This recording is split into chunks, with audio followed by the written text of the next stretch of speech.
వి gold trusted gold buyers తాకట్టులో ఉన్న బంగారాన్ని విడిపించి ఈ రోజు ఉన్న మార్కెట్ ధరకే కొనబడును. మరిన్ని వివరాలకు సంప్రదించండి 77107720. ముస్లిం సోదరులు ముస్లిం సమాజం యొక్క అభివృద్ధికి మీరు నిధులు కేటాయించాలి. వారి సంక్షేమం గురించి పట్టించుకోవాలి. వారి అభివృద్ధి గురించి ప్రయత్నం చేయాలి. వారికి విద్య నేర్పాలి, వైద్యం నేర్పాలి. వాళ్ళ సంస్కృతి సాంప్రదాయాలు మిట్టుపడేలాగా మనం వనరులు కల్పించాలి. మరి అట్లాంటివి కల్పిస్తున్నామా? అది లేదు. ఇవాళ అనేక అవకాశాలు వాటన్నిటిని దుర్వినియోగం చేస్తూ ఇవాళ ముందుకు కొన్ని కొత్త వాదనలు తీసుకొస్తున్నారు. ముఖ్యంగా సుప్రీంకోర్టు కూడా ఒక డైరెక్షన్ ఇచ్చింది. మీరు ఈ రకంగా పోతే కనుక ఇది అనేక విచ్ఛిన్నాలకు దారితీసే అవకాశం ఉంది. ఇంకొక మాట సుప్రీంకోర్టు సూటిగా చెప్పింది ఏంటంటే, ఇవాళ వాదనలు ప్రారంభమయ్యి అనేక మంది పిటిషన్లు దాఖలు చేసిన తర్వాత ఒక 70 పిటిషన్లు వచ్చినప్పటికీ ఒక 10 పిటిషన్లు మేము పరిగణలోకి తీసుకుంటామని చెప్పేసి సుప్రీంకోర్టు చెప్పింది. కానీ కేంద్ర ప్రభుత్వం ఈ అల్లర్లని పోనీయకోకుండా వెనక్కి తీయటం కోసం కొన్ని నిర్ణయాలు మీరు వెనక్కి తీసుకోవాలి. అది ఏమిటి అని అంటే, మేము రిక్రూట్మెంట్ చేయం, ఇప్పుడు కమిటీలలో ముస్లిమేతరులని పెట్టం అని మీరు సుప్రీంకోర్టుకి హామీ ఇవ్వాలి. రెండోది, మీరు ఎటువంటి ఫర్దర్గా ముందుకు వెళ్ళడానికి వీల్లేదు.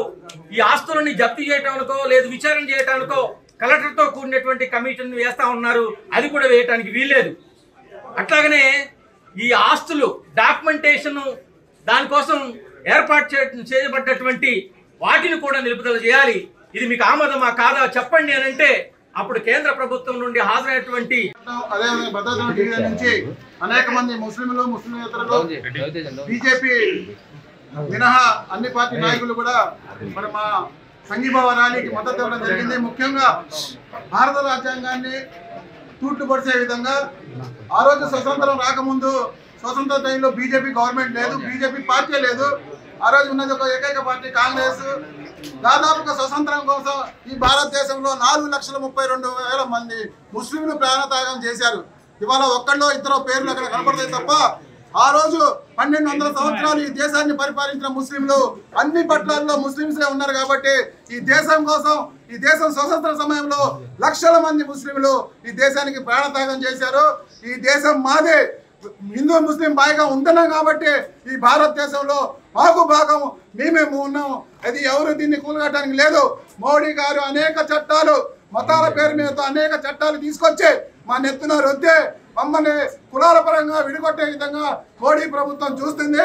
దీన్ని చూసుకుంటే ఊరుకునే ప్రసక్తి లేదు. దయచేసి ఇవాళ మోడీ ప్రభుత్వాన్ని ఒకటే చెప్తున్నాం. మేము గతంలో కూడా మరి రైతుల మీద చట్టం తీసుకొచ్చారు. ఆ రోజు ఆ రైతులు సంవత్సరం రోజు ధర్నాలు చేస్తే దాన్ని వెనక్కి తీసుకురావట్లేదు. మాకు కూడా తలాక్ చట్టం అని తీసుకొచ్చారు. దాని గురించి అడిగింది లేదు, మమ్మల్ని అడిగింది లేదు. దయచేసి మోడీ గారికి ఒకటే చెప్తున్నాం, మాకు ఈ దేశంలో బతికే హక్కు ఉంది. మా హక్కులు కావాల్సే ఇది మీకు ఎవరు ఇవ్వలేదు. దయచేసి మా జోలికి రావద్దు అని చెప్పేసి మోడీ గారిని హెచ్చరిస్తూ మీరు వెంటనే ఏదైతే మాకు వ్యతిరేకంగా పాస్ చేసిన బిల్లుని వెంటనే పార్లమెంట్ రద్దు చేయాలని చెప్పేసి ముస్లిం కమిటీల తరఫున మేము డిమాండ్ చేస్తున్నాం. మరి మాకు ఈ దేశంలో మరి మా ముస్లింస్కి మద్దతు ఇచ్చిన అన్ని పార్టీలకి, మరి భద్రాచలంలో ఉన్న అన్ని పార్టీలకి మేము ఈ రోజు మా ర్యాలీలో పాల్గొన్నందుకు మీ అందరికి కూడా 7 మసీదుల కమిటీల తరఫున మా ముస్లింస్ భద్రాచలం పట్టణం తరఫున మేము అందరినీ ప్రత్యేక ధన్యవాదాలు తెలియజేస్తున్నాం. కొత్త వక్ఫ్ చట్టాన్ని కేంద్ర ప్రభుత్వం తెచ్చి ఈ రోజు ముస్లింలకి, పేద ముస్లింలకి న్యాయం చేయడం కోసమే ఈ చట్టాన్ని రూపొందించామని కల్లబుల్లి మాటలు, అబద్ధపు మాటలు చెప్తూ ఈ ముస్లిం సోదరుల్ని పక్కతో పట్టించడం కోసం ప్రయత్నిస్తున్న బీజేపీ పార్టీ మరి ఈరోజు ఈ చట్టంలో ఉన్న వక్ఫ్ బోర్డు యొక్క సవరణ చేయాల్సిన అవసరం ఈ బీజేపీ పార్టీ మరి కేంద్రం పాలిస్తున్న బీజేపీ పార్టీకి ఉందా అని మేము ప్రశ్నిస్తున్నాం. ఈ చట్టాన్ని మీరెవరు ఉల్లంఘించి చట్టాన్ని రద్దు చేసే అవకాశం మీకెవరు కల్పించారు? ముస్లింల హక్కుని కాలరాయడం కోసం మీకెవరు కల్పించారు? ఇది ముస్లిం యొక్క చట్టం. ఆ రోజు ఇచ్చిన చట్టాన్ని నిర్వీర్యం చేస్తూ మరి ఆ రోజు తీసుకొచ్చి ఇవాళ కేంద్రంలో స్టేట్ గవర్నమెంట్లకు కూడా హక్కు లేకుండా చేయడం కోసం ఈరోజు ప్రయత్నిస్తూ ముస్లిం ఆస్తులను ఈరోజు కాజేయడం కోసం కేంద్ర ప్రభుత్వం ప్రయత్నిస్తుంది. మరి ఆ రోజు చట్టంలో లేని, ఆ రోజు హిందువులు ముస్లింలు క్రిస్టియన్స్కి లేని బాధ ఆ రోజు కలిసి ఐక్యంగా ఉంటున్నాం. మరి ఎక్కడ కూడా సహజీవనం సాగిస్తున్నాం. ఒకరి పండుగలో ఒకరికి సహకరించుకుంటున్నాం. ఒకరికొకరు భాయ్ అని ములాఖత్ చెప్పుకుంటున్నాం. మరి ఈరోజు మనం భద్రాచల ప్రాంతం తీసుకుంటే ఎగ్జాంపుల్గా ఈరోజు శ్రీరామనవమి నాడు మరి రాముల వారి కళ్యాణానికి ముస్లింలు కూడా అండగా ఉంటూ మరి ముస్లింలు వచ్చే భక్తులకి అన్ని విధాల సౌకర్యాలను కూడా ఏర్పాటు చేస్తున్నాం. అంటే ఇక్కడ ముస్లింలని, హిందువులని, క్రిస్టియన్ని, జైనుల్ని, సిక్కులని మరి అనేక కులాలని విడదీసి విభజించి పాలించాలనుకుంటాం బీజేపీ ప్రభుత్వానికి.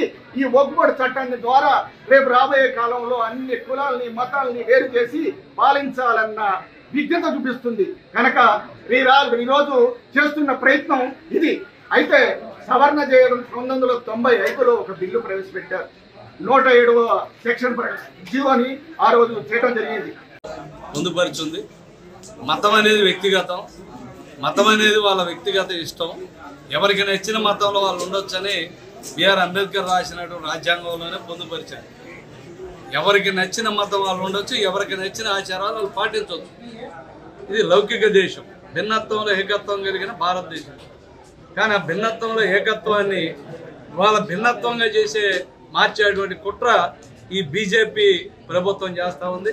దీనికి తోడు తానా అంటే తందానా అని ఎన్డీఏ పక్షాలు కూడా సపోర్ట్ చేస్తూ ఉన్నాయి. దీన్ని మనం పరిగణించాలి. ఎందుకంటే ఇది ఇంతటితో అయిపోదు.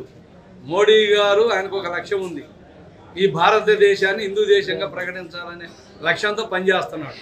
ఇక్కడ ముస్లింలు ఉండకూడదు, క్రిస్టియన్స్ ఉండకూడదు, జైన్లు ఉండకూడదు, సిక్కులు ఉండకూడదు, ఇతర అన్య మతాలకు సంబంధించి ఎవ్వరు ఉండడానికి వీల్లేదు.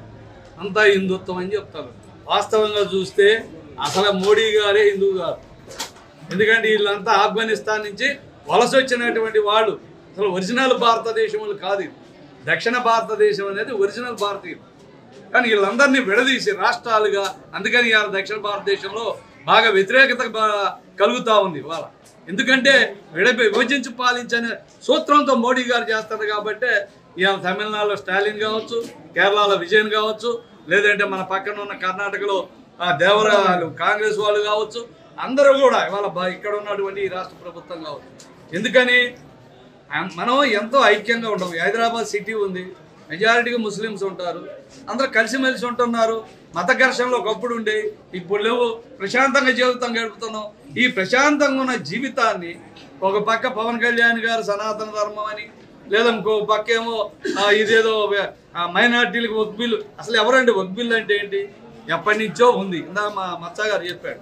ఏంటది? ఇవాళ తమిళనాడులో దేవాలయాలకు నేను పోయా, అక్కడ పూజారులే పెత్తనం, వాళ్ళే మొత్తం నిర్వహణ చేస్తారు. వచ్చిన ఆదాయాన్ని ఖర్చు పెడతాం చేయటం అంతా వాళ్ళే చేస్తారు. మరి ఇక్కడ ఎందుకు వివక్ష? వక్ఫ్ ఆస్తుల మీద పేదవాళ్ళకి పంచుతామంటున్నారు. నిజంగా నీకు పేదవాళ్ళ మీద పంచాలని ఇది ఉంటే వక్ఫ్ బోర్డు అనేది ఒకటి ఉంటుంది. దానికి మీరు ప్రభుత్వంగా డైరెక్షన్ ఇవ్వండి.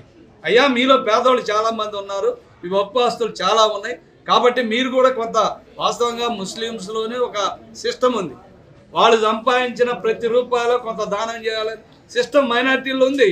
అది ఆచరిస్తున్నారు. అనేక సందర్భాల్లో ఇవో డబ్బు కొట్టుకొని మేము మా సంపద పంచుతున్నామని చెప్పరు ఎవడు. వాడికి వచ్చే ఆదాయాన్ని ప్రతి పేదోడి కానీ ఉన్నోడి దాకా పక్కన పెడతారు. మరిన్ని వీడియోస్ కోసం ఛానల్ ని సబ్స్క్రైబ్ చేయండి. లేటెస్ట్ అప్డేట్స్ కోసం వాట్సాప్ ఛానల్ ని ఫాలో అవ్వండి. ఆ లింక్ డిస్క్రిప్షన్ లో ఉంది.